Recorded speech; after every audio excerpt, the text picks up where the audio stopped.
We're going to be completing the Unit 3 example. So the first thing we're going to do is we're going to insert a cover page into the document. Now this document is made up of course outlines. We've got Excel course outlines and an Outlook outline.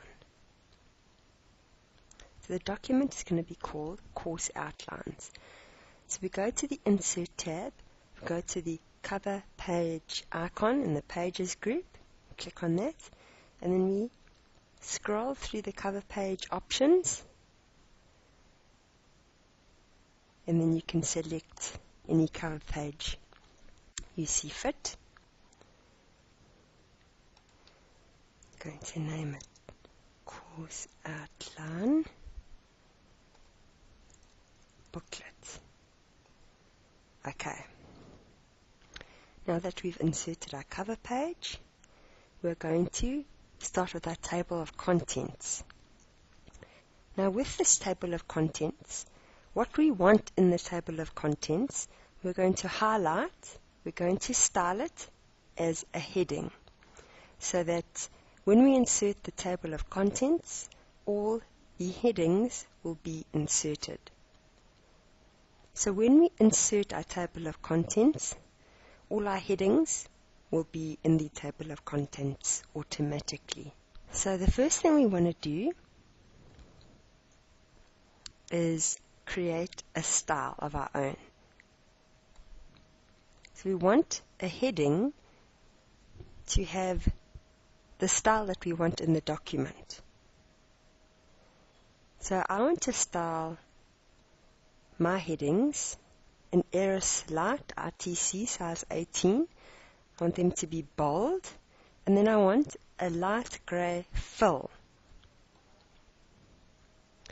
So I highlight the heading, how I like it formatted, and I go to the styles group and I select create a style. Okay, and I create a name for the style,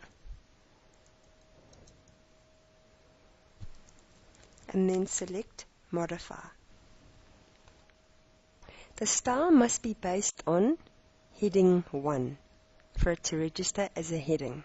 Okay, I'm just going to make sure that it has the right font and font size. I'm going to bold it because I see it's not bold, and then I'm going to select OK.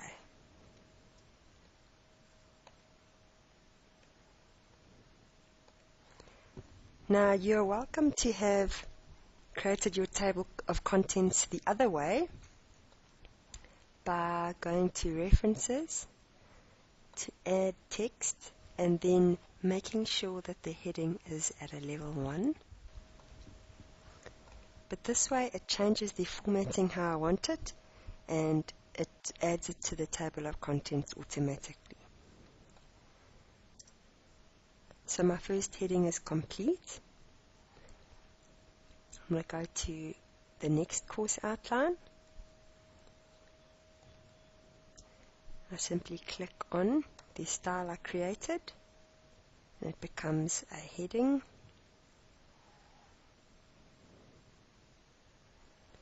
Go to the next course outline, use the style I created,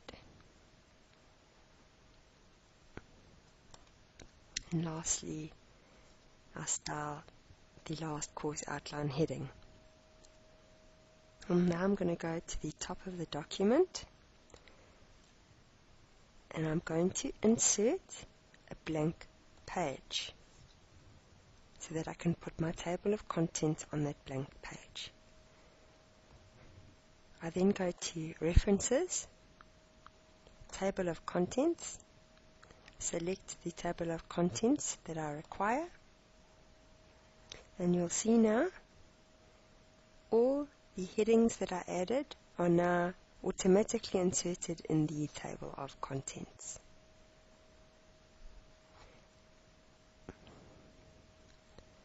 You can then format the table of contents. So I'm going to change the font.